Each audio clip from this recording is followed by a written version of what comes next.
Hi everyone! Today we're going to be talking about the last installment of dreaming and stuff like that. In the first video, my hair is like this, I'm wearing this dress, all that stuff. From 2 FCA Fridays ago was sleep paralysis and my experience with that.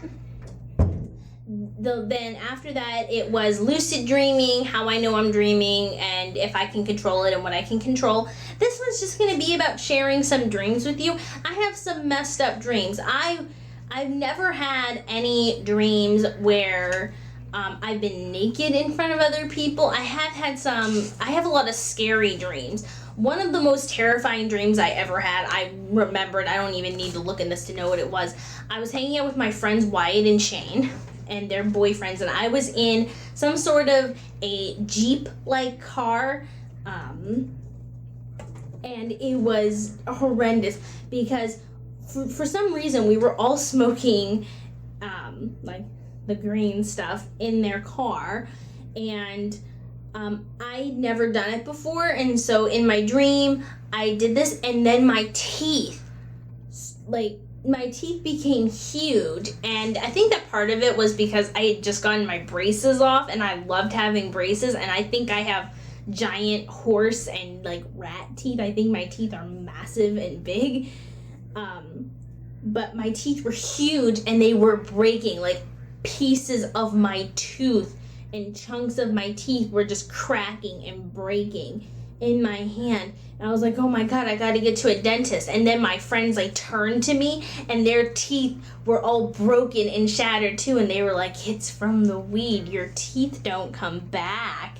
And I was like, I'm a very vain person. I take very good care of my teeth. I love going to the dentist, and having my teeth falling out in my hand was the most horrific thing. I woke up screaming and I wanted to go to the dentist. I went and brushed my teeth, and that was the best day of eating I've had ever in my life because I was so panicked about it, and I stayed up the entire night. I didn't go to sleep. I stayed up 24 hours because I didn't want to have to dream again because that was so scary to me. Of all the things I've ever dreamed about, that was the most terrifying one, having my teeth falling out and breaking into my hands and cutting my tongue. Oh, it was awful. It was awful. We'll start with this first one. Apparently, I got this notebook in 2014 because the first entry is February 20th, 2014. I was in cahoots to find out why a popular pizza place went down at the university I went to. And my friend I was pretending to work for her too. I don't know what her name was. She caught me recording her, and she knew that I was under her desk. She dragged me to her room and used some paralyzing agent to control me like a robot, threatening my crush, Doug, who is my current significant other. Isn't that cute in 2014? That's cute. And then it gets weird. She used me as a footstool and made me make her a dress and pin it to her. And she said that I was purposely getting the pins in her. And I found out she was marrying Doug. So there's a whole thing of this. And then suddenly it was World War I and like a virtual reality game. I was with this girl and a bunch of other nuns, and we were all nuns. I don't know. There's a whole thing. I won't read the whole thing, but just to give you some examples of the dreams that I deal with. Let's see. Let's get out of 2014. Oh, here. No, we're not gonna get out of 2014. This one's funny. March 8th, 2014. I dreamt I was pregnant. Anyone who knows me knows that is a horrific thought to me. Not 9 months pregnant. Oh no, just told by someone unknown, you're pregnant, and then bam, automatic 9-month full out pregnancy. But I was only pregnant in the dream world for 2 days, and then I woke up in a pink silk nightgown in the dream, and boom, there was a baby. I was fully 9 months pregnant after someone pointed at me and said I was pregnant. And I had opulence, and if you don't know what opulence means, that means that I had wealth, and I obviously married well. Don't know who the dad was. according to this, I named the baby Joan. I don't know why, because after 2 days of being a tiny in arms baby and a 2-minute breastfeeding, she was 6 or 7. And I was married to someone with dark hair who's taller than me. Everyone's taller than me. Good job, Fallon. In other words, no one specific. I forget the name, but I just kept calling them your dad to Joe and Joanna. And I also bought Marc Jacobs makeup with her and told her she could only wear tinted moisturizer and lip gloss until she was 14. Then we were at the checkout and I was suddenly transported to the desert. And it was like the Nile long, and the conveyor belt turned into a boa constrictor.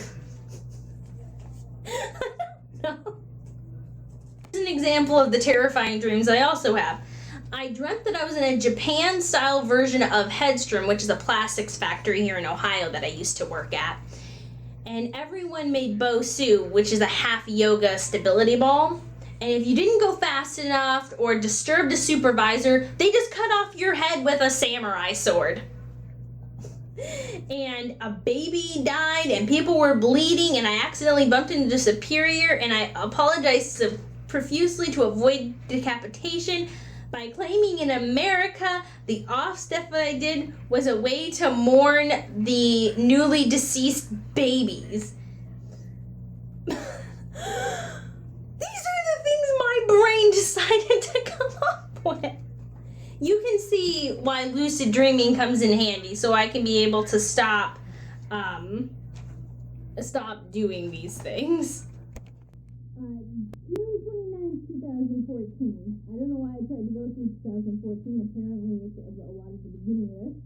I dreamed that at Halloween I gave up my soul for a little girl to save her from a fire, but her parents died in the fire, and I was tricked by some guy, I don't know who the guy was, and who was doing the bidding of a person he sold his soul to, the Sanders sisters from Hocus Pocus, and he informed me and one of my other friends and family that I was selling my soul and that I died and would have to go with him to where the Sanders kept the souls that they owned, and the other soul was my friend April. I don't know what she sold her soul for, but it seemed odd, and apparently all these people had been owned by the Sanders sisters for years.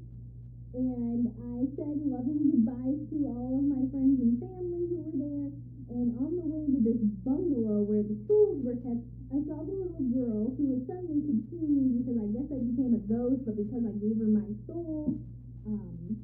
In the funeral procession, she was crying and she knew that I'd saved her. And I felt so guilty because if she had died, she would have died with her parents, and now she has to go into an orphanage. She tried to give me her mother's ring, and I refused. And the Sanders sisters arrived in a puff of smoke and were telling me all these chores that I had to do for them.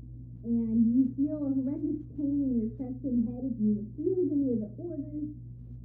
But apparently, if you give up your soul wrongly, the sisters directly owned you, but you were also owned by whoever gave you their soul. Because I sympathized and decided being in pain, if the little girl apparently would have lived or survived without my soul exchange, I was able to get out of the contract because the heavens decreed it so, and I got my soul back, and then I woke up. This was March 3rd, 2015, so we're jumping ahead to just last year. I dreamt a mob family wanted me in their family without a marriage, so the Don hired me to make his architectural, is that a word, columns to be my rock towers using granite and diorite and quartz crystals, the stuff from Minecraft apparently. But this mob family was my real life family, and my brother was the Don.